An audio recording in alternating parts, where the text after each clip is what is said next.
This morning, Jim Cramer said analysts and market participants who view and take a look at interest rates, consider interest rates, value the market on interest rates are lazy and they are just not doing the job correctly. People want ideas, Robinhood traders want ideas, and that's what we should be focused on and talking about. While there may be some truth to the latter, good ideas and good businesses that are working on good ideas are definitely a good thing, let's reevaluate the focus on interest rates because I take this as a personal attack.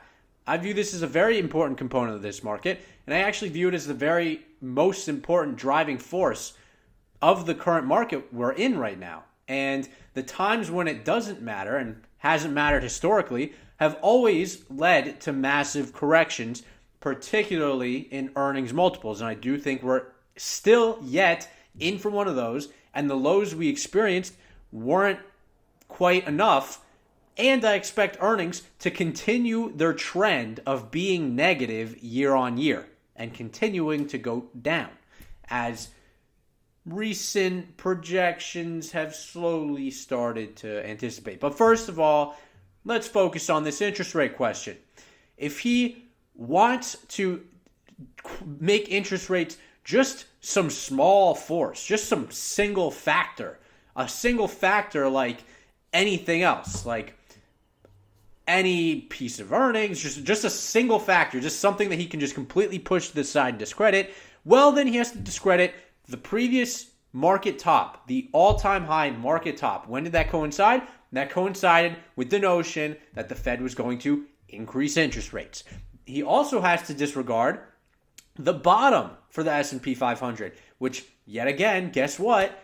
Occurred relatively close to the peak in the hiking cycle thus far of the 10-year interest rate yield. Those are some pretty important points for this market. Those are some certainly defining points for this market. So to say that interest rates are just a single factor, that's a disservice to the people listening to Jim Cramer, in my opinion. Those are the two most important points of the market. The all-time high and the local low. Guess what? They're both defined by interest rates. Not a factor. It's just a factor. Those were his words. It's just a factor. Clearly, it's an important measure. And I think herein lies the problem. We're calling them interest rates. We're calling them, yields rising. Well, to most young people particularly who don't really focus on interest rates, this is a, meaningless thing. Interest rate, I don't care. I'm not, what does that have anything to do with stocks? It's not initially very clear. Maybe we should change the terminology and start saying, the risk-free rate of return is now the highest it's been since SVB.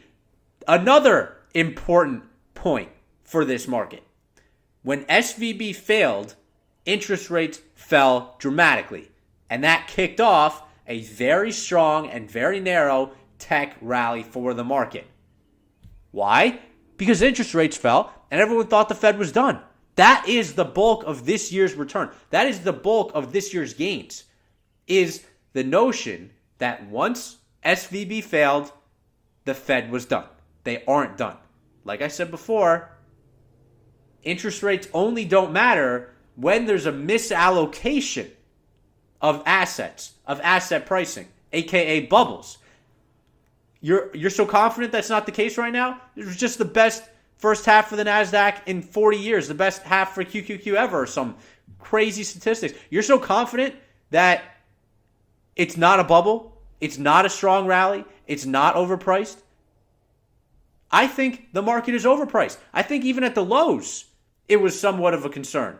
Why do I say that? Because why was the Great Financial Crisis called the Great Financial Crisis?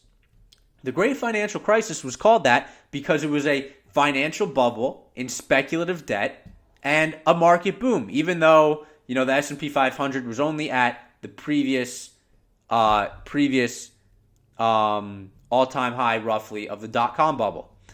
However, the peak reached at the top of that housing boom, of that speculative boom, whatever it was. I was young, but I can look at the important pieces of information from that.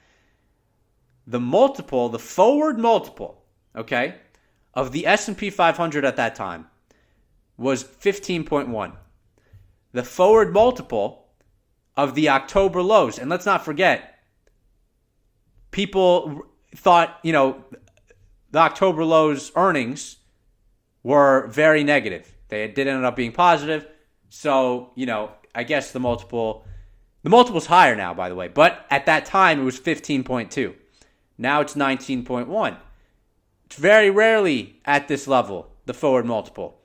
Now, earnings thus far this year, particularly in Q1, have been quite strong until the most recent earnings reports we got in the last week of Q1.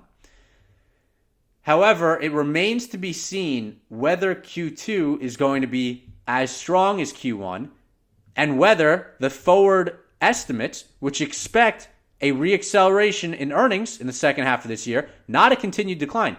Let's not forget, Q1 was a year-on-year decline. I'm not 100% sure at this moment if it was a quarter-on-quarter decline. My assumption is it was. It was and it obviously depends on the stock. Some stocks are going to be seasonally strong in Q4. Year-on-year decline. Analysts are expecting earnings to pick up and reaccelerate. I'm not sure that's going to happen. Why am I not sure that's going to happen? Because why hasn't there been a recession yet? There hasn't been a recession yet, not because the recession's not coming. Not because, the bears were wrong.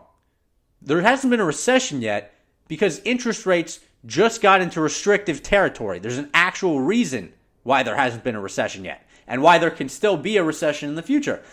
That's what the Fed is talking about. We just got into restrictive territory in Q1. Now we're tiptoeing our way around because we're concerned about possible slowdown now that we're in restrictive territory. It was not, we feel like we're winning. If you read the minutes today, it is very clear that their concern is not causing a recession.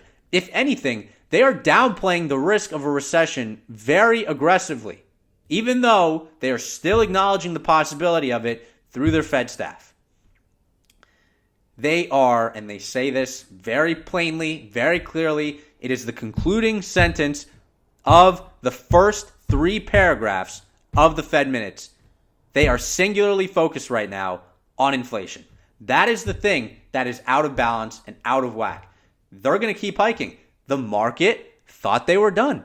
That's what they thought they were done on March 10th when SVB failed and everything pivoted and interest rates plunged. And today, the 10-year is finally back to the highest level it's seen since SVB. So maybe Jim Cramer had a point for a little bit. Interest rates didn't matter or something. I think they totally mattered. Them falling propelled the markets, various things like that. They define every important point in this market. But maybe they're going to start coming back into picture again. Maybe that's going to happen. That's what I think. This is my address to Jim Cramer on the notion that interest rates are just a factor. Yes, everything is a factor, but I think they are a defining factor and very important. And I don't think it's appropriate to rule out the potential of recession. Why? Because interest rates just got into restrictive territory. It's not just about asset prices. It's about their effects on the economy. Another thing, if you read the minutes that the Fed wants to see, is the economy continuing to slow down, particularly from the rate it experienced in Q1.